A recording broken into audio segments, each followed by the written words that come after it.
नज्जू नाई की हजामत का दूर दूर तक चर्चा था। वो अपने काम में इस कदर माहिर था कि आंखों पर पट्टी बांध के भी हजामत करता तो कोई जरा सी हामी बाकी ना छोड़ता। इसी आला कारकर्दगी के बायस बड़े बड़े उमरा, वुजरा, मशीर और दूर दराज इलाकों के लोग उसके पास आके हजामत बनवाने में अपनी खुशबख्ती तसव्वुर करते। एक दिन नज्जू नाई अपनी दुकान पर काम में मसरूफ था कि लकड़ियां फरोख्त करने वाले किसी शख्स की आवाज आई। लकड़ी ले लो, सूखी लकड़ी ले लो।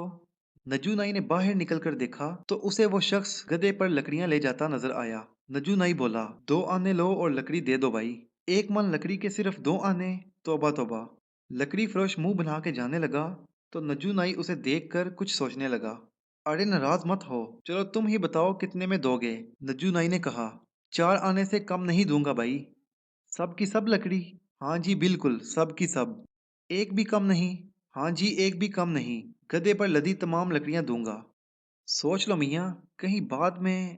सोचना कैसा जी, ये मेरा तो रोज का धंधा है। अच्छा, तो चलो उतारो सब लकड़ियां और अपने पैसे लो। अभी लीजिए जनाब। लकड़ी फरोश ने गधे से तमाम लकड़ियां उतार के दुकान के अंदर एक तरफ रख दी और हाथ झाड़ने के बाद कीमत तलब की। अरे माल तो पूरा दो जनाब। माल तो पूरा दिया है। और ये लकड़ियां भी तो दो। नज्जू नाई काठी की तरफ इशारा करके बोला, जी ये तो लकड़ी रखने की काठी है। है तो ये भी लकड़ी ही ना? नज्जू नाई ने कहा। जी जी। क्या जी जी लगा रखी है? तुमने जुबान की थी कि गधे पर लदी तमाम लकड़ियां दोगे, एक भी कम नहीं होगी। जनाब मजाक छोड़िए, मुझे देर हो रही है, पैसे दीजिए। नज्जू नाई ने पैसे निकाले और गधे की पीठ से काठी उतारकर बोला, ये लो अपने पैसे। भाई ये जुल्म मत करो, गरीब पर रहम करो। लकड़ी फरोश हाथ बांधे गिड़गिड़ाया, रोया धोया, लेकिन नज्जू नाई ना माना। मजबूर होकर लकड़ी फरोश वहां से चल दिया और सीधा काजी साहब के पास पहुंचा। सारा वाकया सुनाकर इंसाफ तलब किया, लेकिन काजी साहब ने डांट कर भगा दिया क्योंकि वह खुद नज्जू नाई का गाहक था। लकड़ी फरोश कई अहम लोगों के पास गया, लेकिन नज्जू नाई के गाहक होने के बायस कोई इंसाफ के तकाजे पूरे ना कर सका। किसी ने उसे बादशाह सलामत के पास जाने का कहा तो दिल में उम्मीद की आखिरी किरण लिए सीधा बादशाह सलामत के दरबार पहुंचा। बादशाह सलामत को तफसील के साथ लुटने की कहानी सुनाई। नज्जू नाई ने अपनी अयारी की बदौलत तुम्हारी सादगी का नाजायज फायदा उठाया है। बादशाह सलामत ने कहा, सौदा करने से पहले तुम्हें मुख्तात होकर गुफ्तगू करनी चाहिए थी, बेवकूफ। हुजूर मैं अनपढ़ आदमी हूँ, इसलिए जान से मैं आ गया। अब आप ही कुछ कीजिए ताकि लकड़ी लादने की काठी वापस हासिल कर सकूं। ठीक है, अब जैसा मैं कहूँ वैसा ही करना। गौर से सुनो। बादशाह सलामत ने एक तरकीब सोची और उसे कान में बताने लगे। चंद ही रोज बाद लकड़ी फरोश दोबारा नज्जू नाई के पास पहुंचा। भाई बोलो कैसे आना हुआ? नज्जू नाई कैंची तेज करते हुए बोला, भाई बात यह है कि मुझे बादशाह सलामत के महल में मुलाजमत मिल गई है।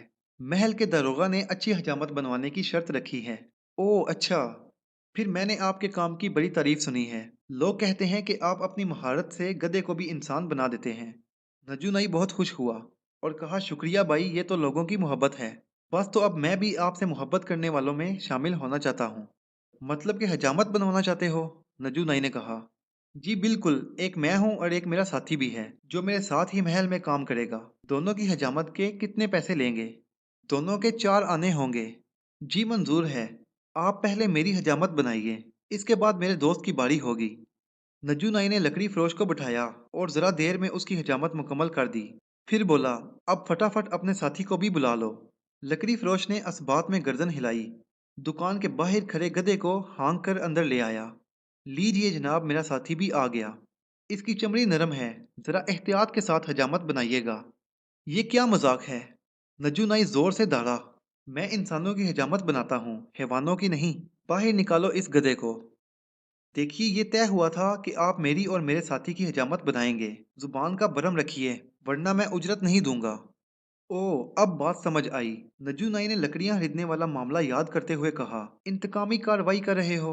वो भी नज्जू नाई के साथ? ठहरो तो सही, अभी हजामत बनाता हूँ। इतना कहकर नज्जू नाई ने छड़ी उठाई और गधे को मार मार कर वहां से भगा दिया।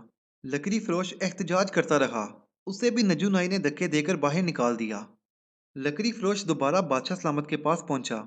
नज्जू नाई की ज्यादती का अहवाल सुनकर उन्होंने फौरन हुक्म दिया, नज्जू नाई को पेश किया जाए। हुक्म की देर थी, सिपाही निकल पड़े और जल्द ही नज्जू नाई को गिरफ्तार करके ले आए। बादशाह सलामत ने उस पर गुस्सेली निगाह डाली और बोले, नजू तूने लकड़ी फरोश से उसके दोस्त की हजामत का वादा किया था। जी हुजूर बिल्कुल। नजू नाई ने सर हम करते हुए जवाब दिया। जुबान की अहमियत होती है, जानते हो? जी बिल्कुल हुजूर, इस बात से इनकार नहीं। तो फिर तूने जो कहा वो क्यों नहीं किया? बादशाह सलामत ने गुस्से से कहा। हुजूर मुझे क्या पता था कि इसका दोस्त गधा होगा। गधा हो या इंसान, तुम्हें जुबान का भरम रखना पड़ेगा।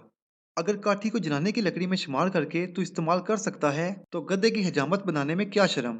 कल बड़े चौक पर तुम खुले आम इस आदमी के गधे की हजामत बनाओगे और गधे की काठी इसके मालिक को वापस भी करोगे। ये हमारा हुक्म है। इतना कहकर बादशाह सलामत वापस महल में चले गए। अगले रोज नजू नई बड़े चौक पर खुले आम गधे की हजामत बना रहा था।